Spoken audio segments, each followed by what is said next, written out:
So, Do you want me to do this report now, or? yeah. Yeah, okay. So, hold off, Jocelyn. Yeah, just don't go too far. Yeah, just first of all, on the report, hopefully you saw the notes on your upcoming meeting in Riverside. So again, it's primarily educational. It's different topics you've requested over time. Chris does have some specific investment items, though. Are any of them action items, Chris? At the offsite? Yeah. No. No, they're all informational.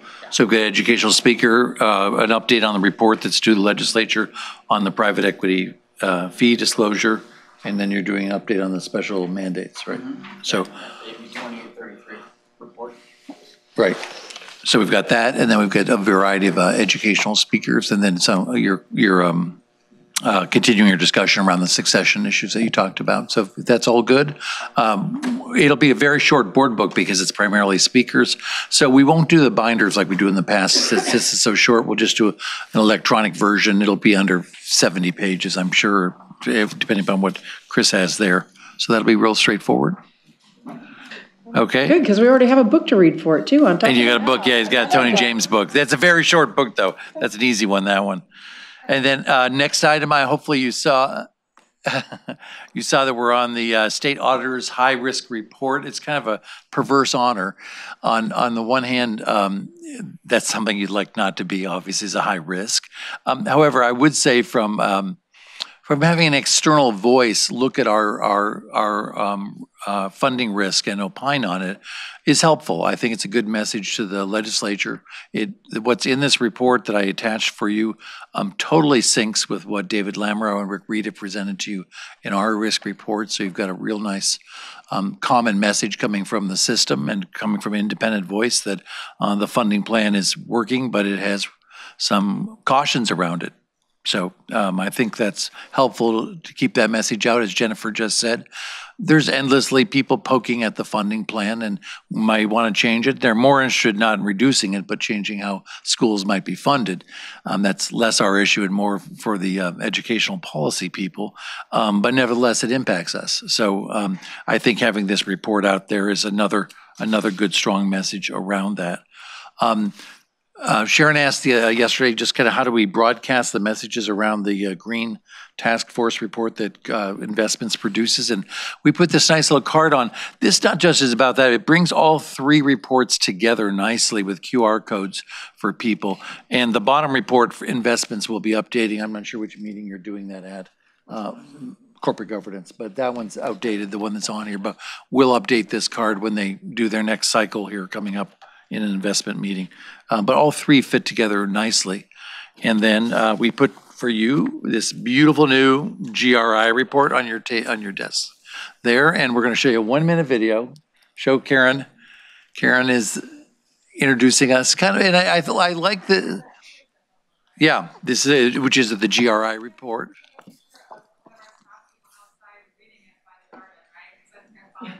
Yep. Instagram. The garden. Instagram. Is that right? Very, Oh, very funny. nicely done. But, I think the important thing for those who aren't familiar with this is a global reporting initiative format. It comes out of Amsterdam for the corporate world. This is the format that is used for sustainability reporting for corporations. But what surprises everyone is how comprehensive the format is about a business. It's not just environmental issues like what's in the Green Report. This is really attacking all the issues of CalSTRS and you as a board. In terms of the governance of the board, ethics and compliance came out as a major issue of interest from our stakeholders in the survey. So go ahead, if you guys, do you have Karen's video available? It's just 1-minute video. As a teacher, I worked hard to leverage nice. educational curriculum and frameworks to ensure my students were successful and achieve their academic goals. As a member of the CalSTRS Teachers Retirement Board, I now have the privilege and responsibility to oversee the policies and rules of the system to help the hardworking teachers of California achieve a secure retirement. I consider it my job as a member of the board to ensure that California educators will receive the benefits they've been promised. We must apply best practices and use careful consideration to mitigate risks in CalSTRS investments. This includes weighing carefully any divestment proposal. In my role as a retired teacher on the board, I know that I'm only one voice, but I intend to be the voice other retirees can depend on to represent their experience and make sound decisions.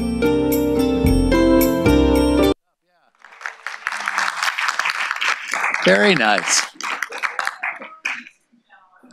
I know. We've got about 4 or 5 videos out there that accompany the report. And again, they show different angles to the organization. I'm going to show you one other 1-minute video, and that's Katie's. Katie Valdivia heads up our training area. You don't get to see her very often, but you often talk about leadership development here. So this falls under Katie's responsibilities. So this, again, is an internal perspective. Go ahead and CalSTR's ongoing workforce and diversity efforts are a vital part of our strategic goals and support our organizational commitment to sustainability. Our end-to-end pipeline approach is designed to increase the effectiveness of every employee and ensures a broad and deep internal candidate pool. For the next fiscal As we year, experience and that is- retirements and shifts in the workforce, they're ready to assume higher level roles. From Upward Mobility, the Executive Development Program, Master's Series, and Aspire Leadership Program, CalSTRS is committed to providing developmental opportunities that meet the needs of the individual and anticipate the needs of the organization. As a testament to our success, last fiscal year, a full 80% of our leadership hires were selected from internal candidates, including staff promotions into first-time leadership roles. I'm honored to be part of CalSTR's many ongoing efforts to ensure organizational sustainability in service to California's educators. Nice. So we like the title of this. We're going to keep this title permanently as of Global Stewardship at Work for our annual. This is our 4th annual report. If you look at any of our press releases, it's always the tagline to every press release we do here. And I think some of you are signed up for what we call Gov Delivery. It's a new way of delivering some of our messages in a very colorful way through email. I don't know if you've all signed up for it, but you'll get, if you do, it's nice because it has video attachments and a whole bunch of stuff from our website. It's a very powerful tool that we're now using for distributing our communications. And for this report, we've used Gov Delivery and sent it. We pushed it out to every single public pension plan in America of any size. So,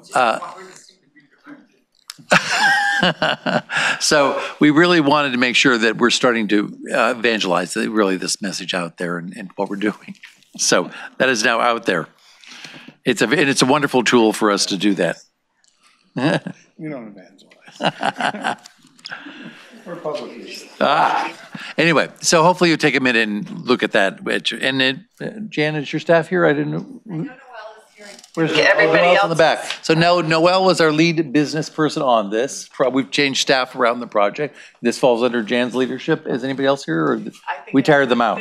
They tried, but. Okay. All right. Well, I'll recognize Lisa Williams did all the infographics on this. Infographics are a ton more complicated work to do than normal PowerPoint and everything. So she did a lot of work. And then Lori Hinkson did a lot of the writing for this report. So the 4 of them really pushed this together for all of us. And I thank you. It's a one of a kind for public pension plans in the United States. And last thing, I kind of have to sadly say goodbye to one of our executives here in retirement, and that's Robin Madsen. This is her last board meeting with us. She'll be retiring at the end of March.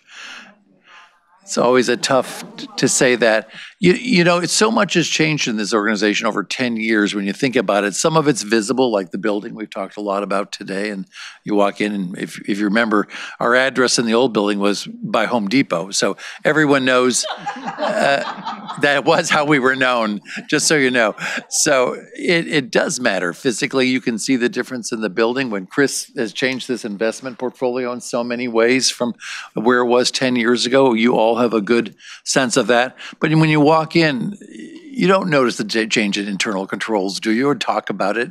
Of course you don't. But for a financial services organization, having a strong financial system and good financial statements is the foundation of what we do. This organization is a modern asset owner, asset manager, but it's in state government clothing. And we come up against these conflicts. Chris, you talk about them a lot. I talk them a lot. It's a constant fight.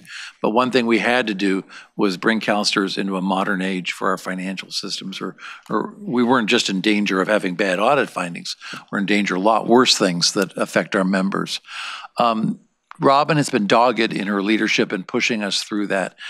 We had failed in earlier attempts before Robin came, and it just took. There are a lot of headwinds that face you when you're dealing with this kind of infrastructure change, and she really has been the champion for this organization to do this. So I personally thank you for everything you've done.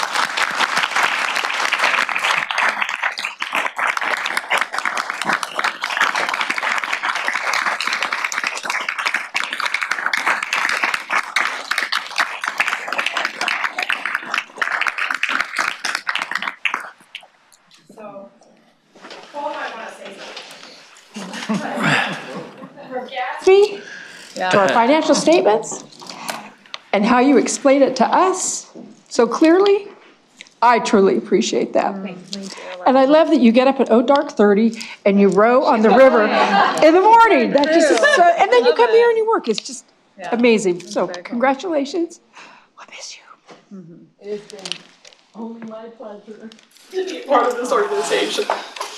And I really appreciate everything I've gained.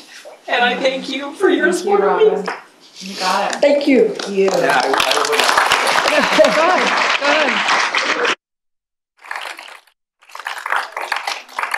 You know, as being chair of the ARM committee, I've had the opportunity to work very closely with Robin, and the progress we have made in so many areas.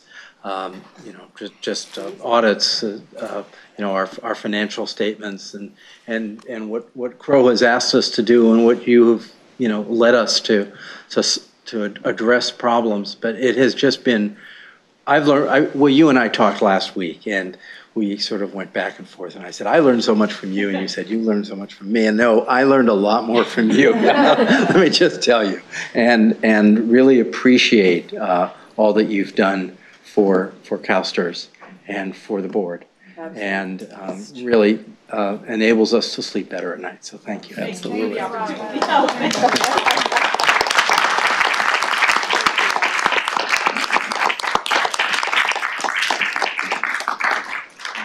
Thank you, Jack. I knew I wouldn't be able to talk very long. All righty. I think we're back with Grant and Joycelyn, right?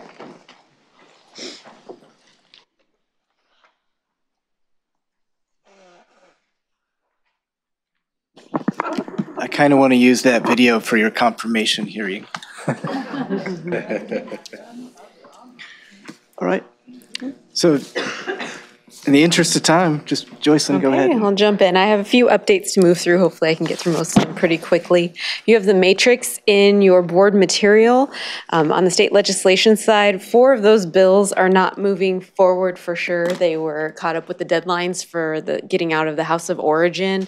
So it's AB 946, AB 1451, SB 560, and SB 571. So those topics could be reintroduced, but those specific vehicles aren't moving.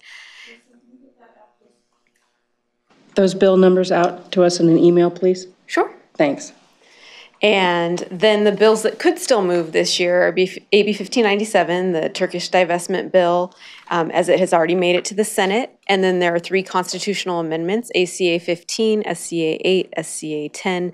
I haven't had any indication that those will move, but they are not subject to the deadline, so it's possible. On the bill introduction front, the deadline is next Friday, February 16th. So far, there are 2 bills that I want to bring to your attention. One is SB 826. It doesn't directly affect CalSTRS, but it's related to our corporate governance work and gender diversity on boards. Senator Jackson's bill to require a certain number of women on corporate boards by certain dates if their main place of business is in California. So we'll be keeping an eye on that bill, even though it doesn't have a direct impact to us. And then AB 2052 is actually our sponsored bill. So the requirement for employers to make their contributions to us using electronic funds transfers has been introduced. So that bill is out there and starts its 30 days in print. There were 3 other proposals we talked about in November, and we are continuing to do groundwork on those proposals, so you won't see them in a vehicle at this point in time. As we've talked about kind of through different portions of today's meeting, I did want to let you know that there have been a couple full meetings of the 2 budget committees in the Senate and the Assembly, and CalSTRS has come up. Some specific legislators have mentioned that they've been hearing from their districts that they are having issues with making sure that they can pay for all of their commitments. They bring up pensions as a huge cost for them. And the legislators focused mainly on if there could be an influx of cash, given kind of the rainy day funds they're talking about, if that's something that they could commit to CalSTRS. So the LAO and the Department of Finance, who they were talking to at the time, didn't have plans to do that. We could probably speak about that more specifically, but that just wanted to make sure you're aware that that's come up as a topic. We're going to meet with some of those legislators and make sure they understand how the funding plan is working for us as it's currently put together, and that we're on track to full funding by 2046. The LAO did come out with a report that has some recommendations in it around kind of an infusion of cash and how that might help employers. There weren't a whole lot of details around it, so I'm not sure exactly how that would be slated to work out, but we'll obviously be keeping an eye on that and future budget discussions. Stop there for a minute. Sharon? So Joycelyn, do we, when we were working, I think I talked to Grant about this a little bit, when we were doing the funding bill, I know I walked around Capitol and, did a lot of talking about CalSTRS with some of our staff, and given some of the questions that you're hearing in these committees, do we have sort of a plan for strategically going around to those? I mean, obviously it would be great to go around to everyone, but especially, folks that we know are raising those issues, and just doing another we don't pay into Social Security, and here's who we are at CalSTRS, and this is how it works, and this is how the funding plan's going. Here's our returns over the last 3 years, showing. Right. So we have 5 specific members mentioned CalSTRS at the hearings. We have meetings with 3 of them set up next week, so we'll be out and talking to them already. Mm-hmm. And then the question too was, would board members be willing, able to come along? Absolutely. My understanding is we've done that in the past, so we'll try and loop coordinate in. as much as possible. Exactly. Right. So anyone who has an interest, let us know. Right. Okay. We're still doing those profiles, right? Are we using those profiles in our? Yeah, when For the demographic data? Yeah. Yes, Mm-hmm. yes. So they're in the. Explain that for people, because I think that was really great. We have demographic data sheets for all Assembly, Senate, and congressional districts that we have up on our website. So currently the demographic data is from 2015-16, and my staff is working on getting updates for 16-17. They also have the economic data we had from the study we did not too long ago, although that's from 11-12. I mean, the data is from 2011-12, but I think it still gives an indication of the economic impact of CalSTRS in the different districts. So let's see, the congressional sheets were being checked just today, should be up online hopefully sometime next week, and then we'll be moving through the Assembly and the Senate. Shows for each member, in their district, how many CalSTRS members are in their district, how much money they spend as retirees in the district. I mean, it's good because, it kind of targets them specifically, which I think is a good strategy. Exactly. So, great, thanks. Of course. And I think the largest discussion I wanted to have tonight, unless you have other questions, is the fact that, like I had mentioned, next week on Friday, February 16th, is the deadline to introduce bills. So the bulk of bills get introduced on the last 2 days, so we should have hundreds of bills coming in next week, some of which may affect CalSTRS. We're not slated to meet again until May, at which point most of those bills will probably have made it through their policy and fiscal committees on their way to the Assembly floor. It's most helpful to have positions on bills as soon as they're up in policy committee. We would obviously miss that chance if we wait until the May meeting to take positions on those bills. So I wanted to broach the topic of the possibility of delegating decisions on bills that come up next week, per chance today, that were introduced, to delegate the decision on positions to the chair and vice chair so that we could get out in front of bills if we need to. So I have a couple people in line, but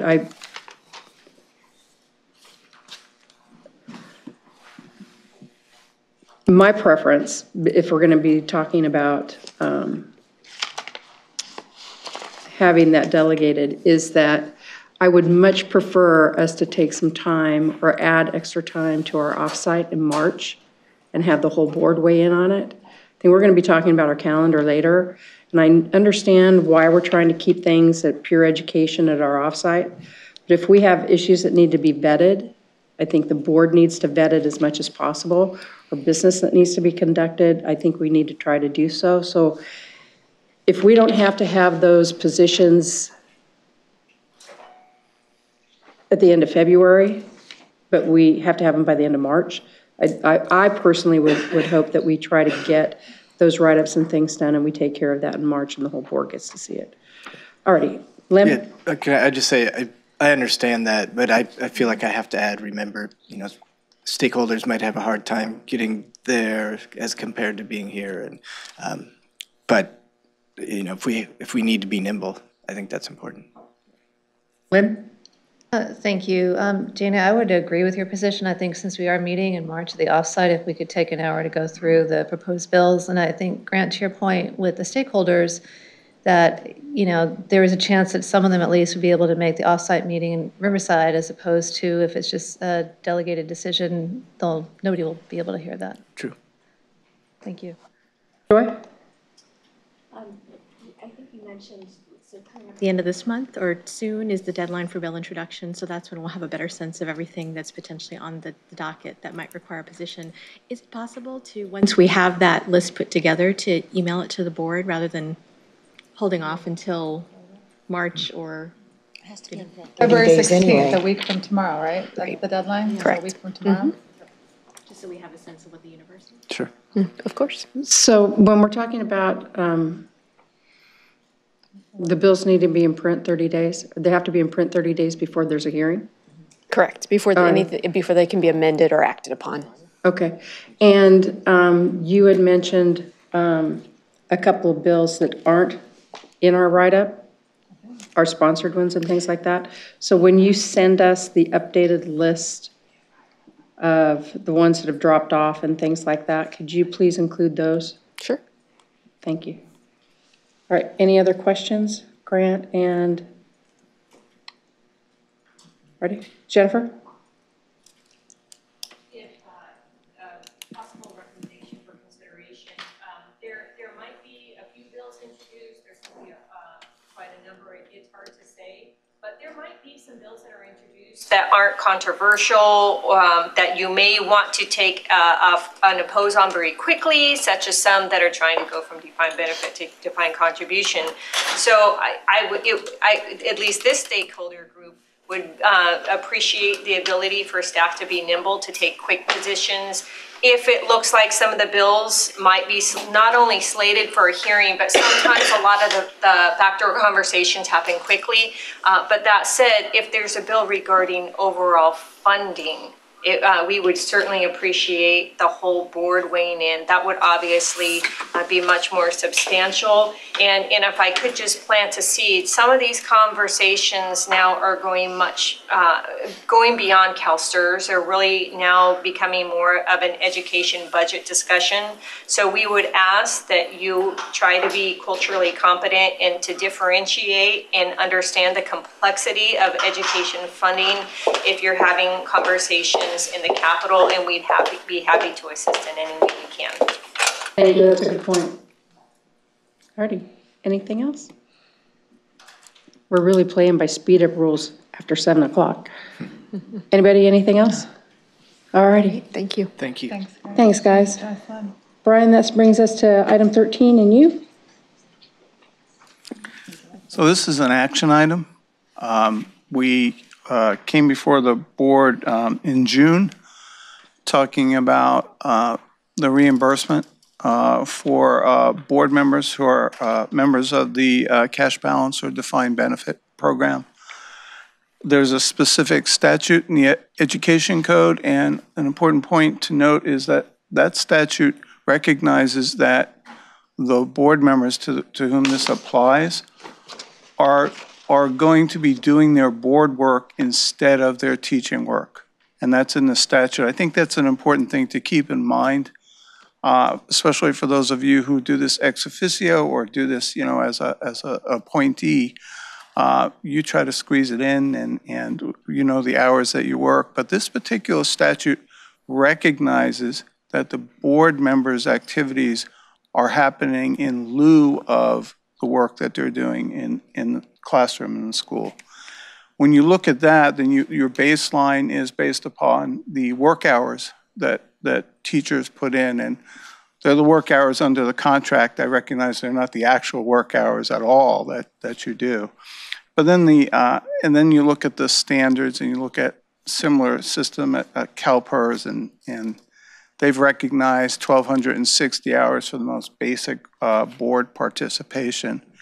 And we calculate the school year contract at 1,302 hours. So right there you've got, I think we did the math, I think it's like 97%.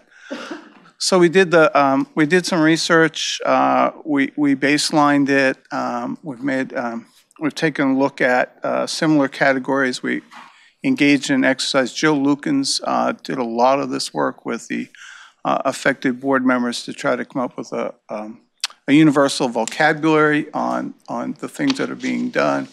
We've compared it with PERS. PERS has an additional, so they recognize baseline activity, and then they have an addition for board members to demonstrate additional time spent, so they can go up to 100%. That's not our recommendation. Our recommendation is that given sort of this up to 80%, which we think is adequately represents what we received, which I think was 77% on the average. We think that that's a good recommendation for now, and that we don't need to create any more administrative burden for anybody by requiring the affected board members to demonstrate additional activities. So our recommendation is that you approve the change in policy for up to 80% for the board members who fall under the statute, which again are members who are members of the cash balance or defined benefit program. So that's our recommendation. And historically, the affected board members I know have abstained from the vote. Steve?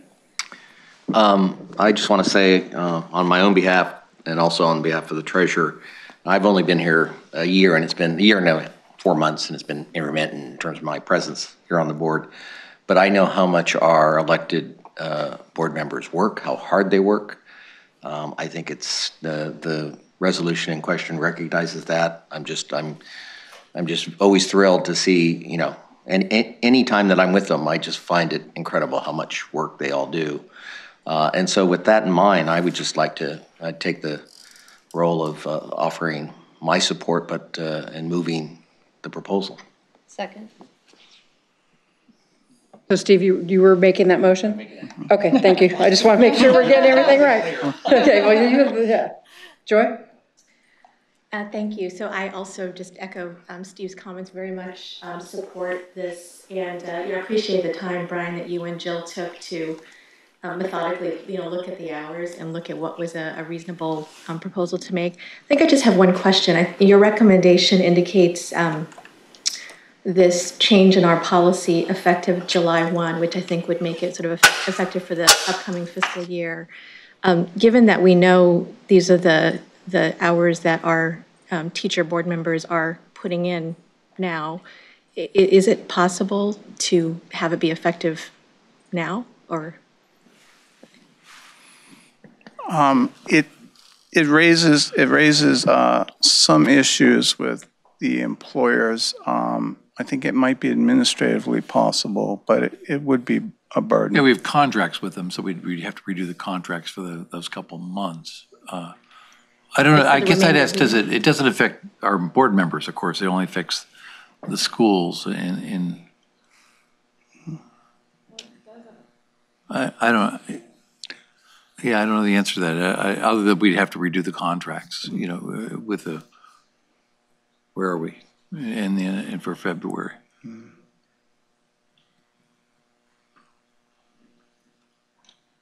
I don't know. Yeah. We did have, I'm sorry, I interrupted. We did have some discussions about, especially with the executive support staff, Danielle especially, who has to work through these contracts with the employers. And one of the things that we discussed as I was putting the item together was whether or not since the board waited for all this information, whether or not it would be putting the board in a position where they had to vote retroactively when they didn't have the information. So that's why I made a clean recommendation. But I did learn from Danielle that these contracts are indeed finalized at the end of the year. So it is administratively possible for us to do this. I don't want, she's not here, I don't want to say it's not a little bit more of a burden for us to do it. There she is. But she seemed very willing to undertake the extra. So can it be done prospectively? You mean as of today? Or, yeah, I guess today. I'll prorate it. You want me to do it that way? It'll be work for the schools to figure out. Yeah, that's where we do the Yeah, calculation. the calculations. Yeah, So I have a question. yeah. I guess I'm not quite sure what we mean by prorating, or the schools have to, Well, we do it up with the current policy up to today and then adjust the February through June at 80%. I'm sorry, could you say that again? I mean, we would readjust the contract so that from now until June 30th, it would represent an 80% reimbursement to the school with the new policy. Okay, I got it, okay. Just what she was. I'm just thinking, I'm not quite sure what work the schools have to do. Okay, Well, they have to just calculate it and get it right. And because I don't think personally, I don't think my district has done anything. yeah. Yeah, it may vary, but I'm just saying, but anyway, that's what we would do. Yeah. I get don't know the detail of that, but yeah. All right. Yeah, but if you want to why don't you pass the motion that way, we'll make sure, we're there. If you wanted to offer. And just make sure, Accept the amendment if that's the will of the board. I mean, to make it, would the purpose being make it retroactive to as of when? well, I thought it was effective today is what you were saying. Yeah, Today. As of today, then. Yeah. Which I'm pleased to do as well. So I would amend my motion to reflect that change, that we would make it, assuming that we can do it.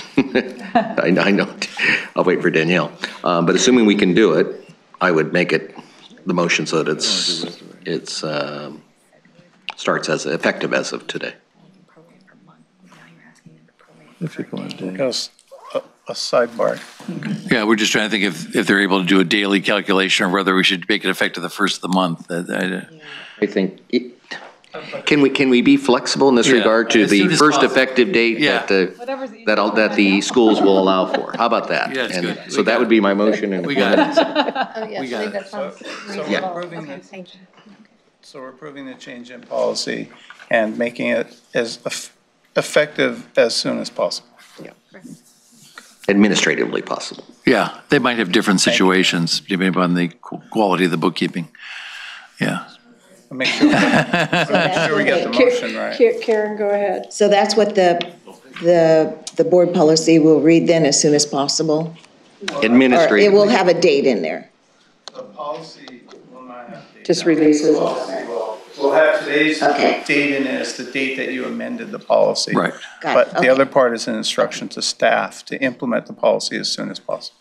Well, I just want to go on record that I support the previous speakers and the work of our educators, the active educators on the board. And I also remember a conversation that we had in a previous board meeting that 80% was a number that was discussed.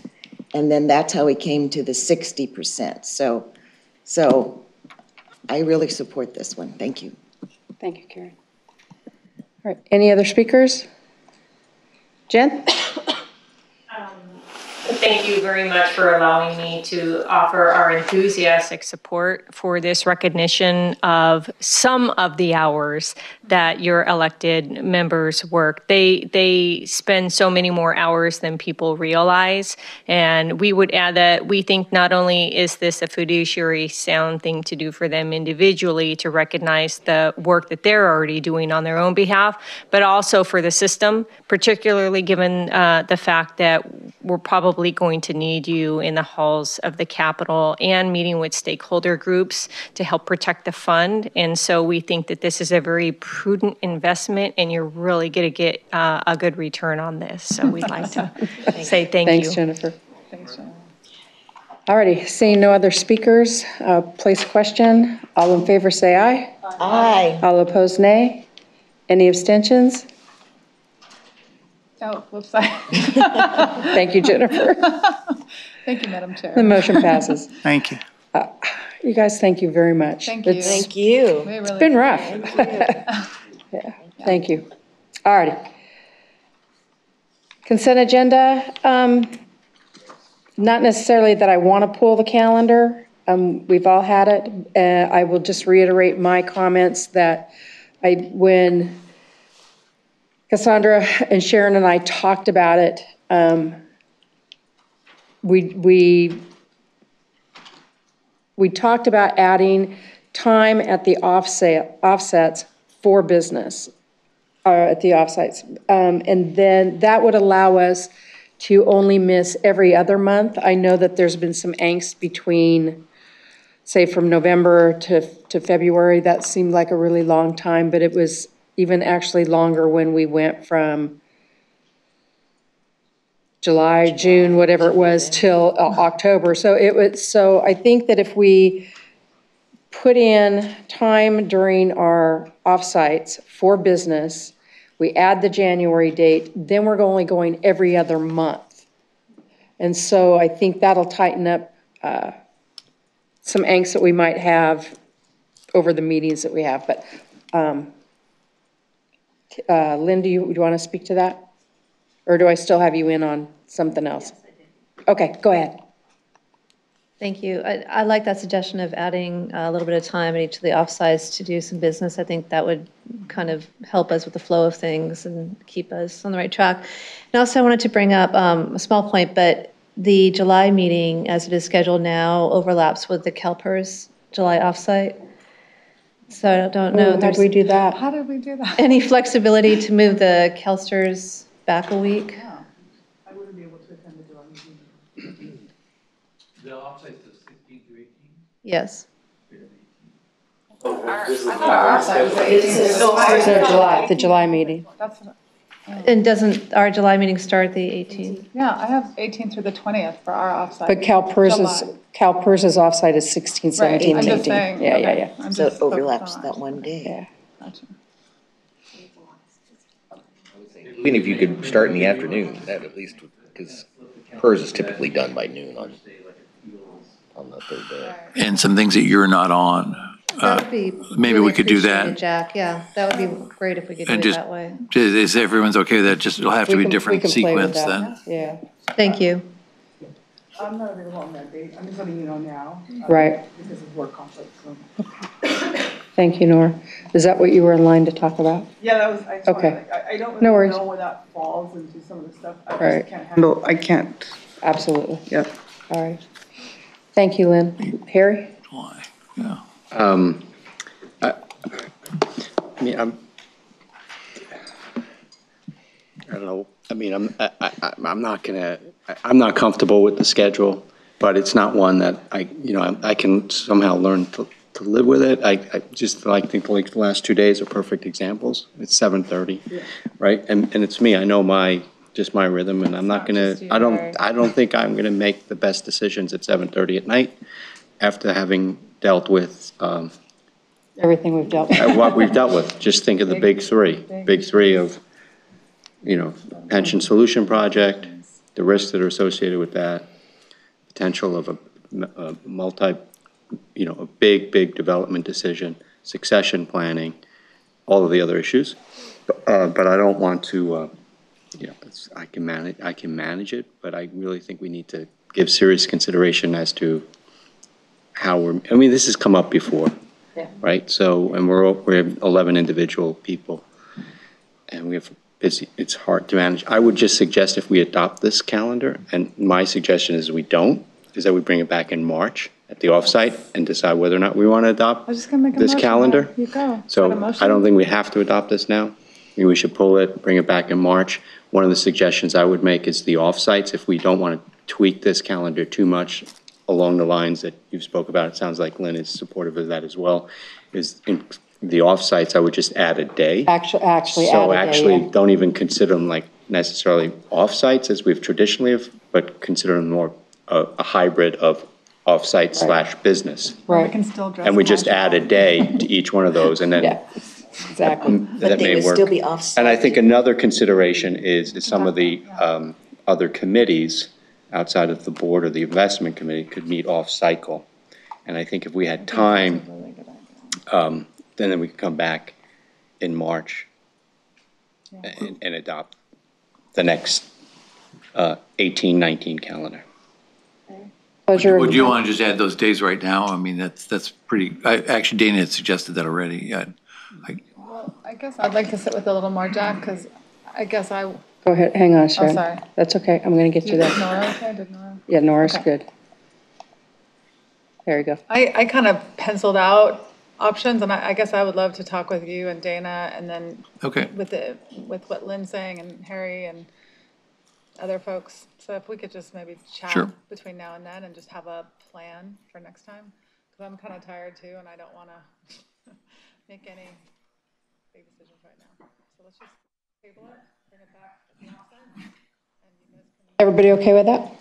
And if you have input or suggestions. Can we send it to Dana? Let Dana and then know. you guys can, Okay, yeah, Send emails if you have to Dana. suggestions, okay, that works. and then maybe at the And we'll have offsite, conversations with, based upon the input that you get from folks, you can maybe have. absolutely, you know, Yep. something Scenarios. along these, We'll have a couple like not scenarios. dramatically different, yeah, a couple of different options for people to look at. we can do that.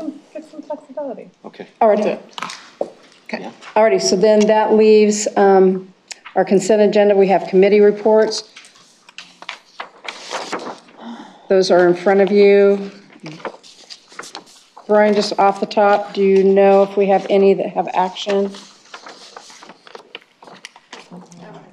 Governance. Yeah, I was just gonna say, we haven't. Board governance has an action. Board governance, I think, had 3 action Then you items. want to read that, or do you need one? I have it. Okay. Go ahead. Oh, I need to get you in there. Okay. There you go. Thank you.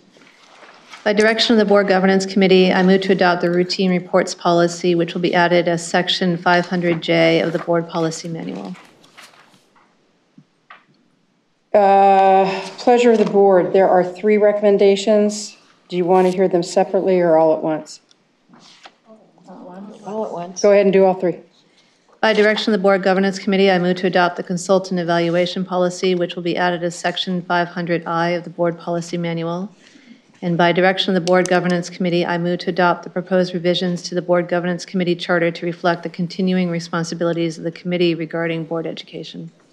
All right, is there any discussion on those? All in favor, say aye. Aye. All opposed, nay. All righty. We will have appeals, audits, and risk management, and benefits and services, and those will go into our next meeting.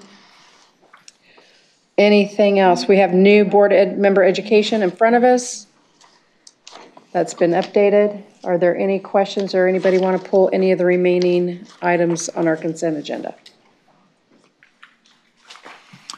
Okay, Probably seeing you're none. going to need to amend the budget next meeting, Dana. You're just, On as the you travel? can see on the sheet. was worried you're about within that a earlier. dollar or so Yeah. of the 100,000. All right. Brian? Could I recommend that you consider item 15D separately? I was just gonna say that. Oh, Yes. I'm So sorry. no, it's okay. Yes. But those are fairly All righty. big ticket items. So we've tabled the calendar, we have our investment, we have our committee reports and the approval of the minutes and the board member education. You guys all ready to vote? All in favor, say aye. Aye. All opposed, nay. Any abstentions? All righty. Let's go ahead and move to the contracts requiring board approval. Do we have any conversation, any questions, any comments? I'd entertain a motion to approve. so this is Just good that. the Mosaic Correct. extension, it's Amy, it's It the also 34 million for the pension Solution, yeah. solution, 34 million. yeah. There has been a change, so we have a new copy of that in front of us. There has the cost breakdown for CGI has actually been spelled out. It was spelled out in the item, but it wasn't spelled out in the contracts. It is now in the contracts. Item. Oh, I see that, okay. Yeah. I think the original one just didn't have the credit reflected, that we just wanted added in there. There you go. All right. Motion to approve? I'm happy to, if I understand what I'm, my motion will include, are we including both the contract and amendments in one motion, or are you taking them separate? It's the whole, it was the whole item. There's two amendments, and then there's two for one contract. Is that right? Is that right? Right. Okay, recognizing that we've had a lot of discussion, at least about one of these items. Yeah. I'm happy to make the motion to approve the amendments and the contract. Alrighty, so it's been moved to do both of the amendments and the contracts. All right, any further discussion? All in favor say aye. Aye. Opposed, nay. Any abstentions? Those have been approved. Thank you, Steve. You're welcome. All righty. Informational items. We don't have any items referred by committee for board decision. We don't have any new business or review of information requests. Draft agenda for the next board meeting. Jack, let's talk about the things that we have asked to have business on at the March offsite. We're going to talk about the calendar. There was something else that we asked to be done then. Well, the legislation. Legislation. Right. This agenda is actually the meeting after that, but yeah. I know, but we Yeah. need to develop an agenda. Was there anything else for business? I thought there was, but I can't Well, we've got remember. Chris's items. They're business items, actually. The reviewing the special mandates, review of the reporting of private equity. We may want to bump those. I need to figure out if you're going to insert the ledge item if there's enough time in both days. Because Chris's were just informational items. Okay. Harry, you want to? The new real estate consultant. Yeah, that's at the end of the second day. That's the second day. So if there's any, I worked with Amy McDuffie. She's created some questions for our new real estate consultants. We thought it would be great for them to meet with us at an offsite as a group first, for that first interaction with us. I've met with them once already. I'm going to try to coordinate with Joy and them to meet with them once more before the offsite. But if you have specific questions or ideas as to how you want to structure that conversation with the new real estate consultants to the investment committee, please send them to me in advance, and then we can make sure that we structure that conversation as you would like it to be. So everybody understands why Joy was included in that. We asked Joy to be vice chair of the investment committee, and she's accepted. Do you think you need the full 4 hours for that closed session? I mean, that will kind of determine how we fit that ledge item in. Right now, you got 4 hours blocked out with your time with Amy. I'm not totally sure I know what you're doing, but if you are, then we'll bounce something else. Let's talk about that. Okay. I think from our conversations today, I'm thinking that we might, but let's talk about that a little bit more, how we would fit that in. Okay. Is everybody comfortable with that? All right. So Jack, you want to talk about the one that we actually have for May? Yeah, well, I mean, really, this is the month of the actuary for sure. This is all your valuations.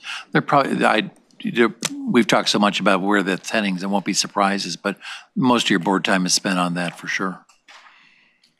And we got fiduciary training, the annual training. Yay. Yeah. Okay. Yep. Any questions on the agenda for May? Are there any other comments from the public? John, come on up. John Anderson, CTA liaison to CalSTRS board. Why not have a teacher summarize our 10, 11-hour workday today? Amen, brother.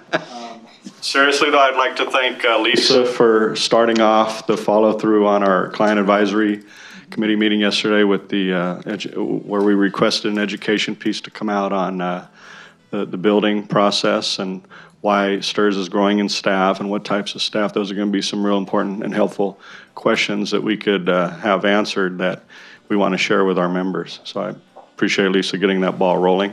We look forward to following through on the progress on that. Absolutely.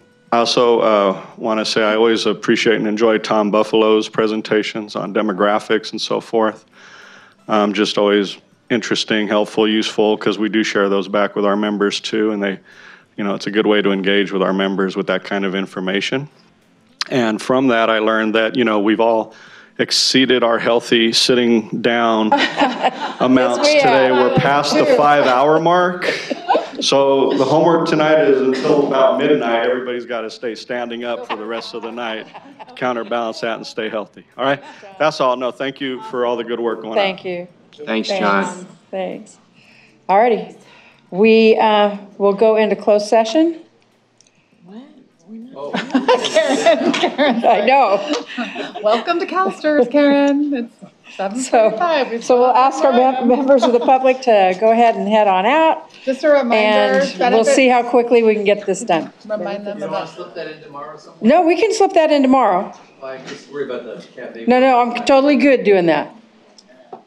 Everybody good doing that? Can you do a reminder? All right, we are recessed. Remind about start time. We're tomorrow. recessed. We'll find it. How long we're going to need on the closed session, Brian? We have two sets of cases to talk about. So one is a series of benefits cases that you're familiar with in the appeals committee. And then the other is really to address the vested rights cases that are before the California Supreme Court. Think you're going to need half hour? I would hope so. I hope we could do, depending upon the level of interest, I think we could do both in a half an hour. Do you think we're okay starting at 9 and we'll do it after benefits and services? Do his stuff after, and then I'll make audits a half hour late. Yeah. Is that okay, Paul? Audits might be a half an hour late, Or we can start at 8:30. or we can start at 8:30. Let's start at 8:30. Except for everyone's walking out the door now. We told them that. What time is it? It's only Jennifer and those guys. I thought you were talking about. Closed session. Closed session at 8:30. Then All everybody right. has to be. Closed session at 8:30, benefits and services at 9, and then we go on. All right, Okay. perfect. So you're adjourned? That are not on benefits and services got up early. That's okay. I'm just. Are you adjourned? Which is fine. Well, they You know what gotta I'm be here saying? by 8. But what I'm saying is the people that don't serve on benefits and services didn't need to come in until 10. Yeah. Well, that's why I was gonna try to put it over. Now they're going in for 8:30 and then. That's why that's why I was trying to do it after benefits and services. Yeah. That's what it is. But what happens is like. I thought we had position. No, we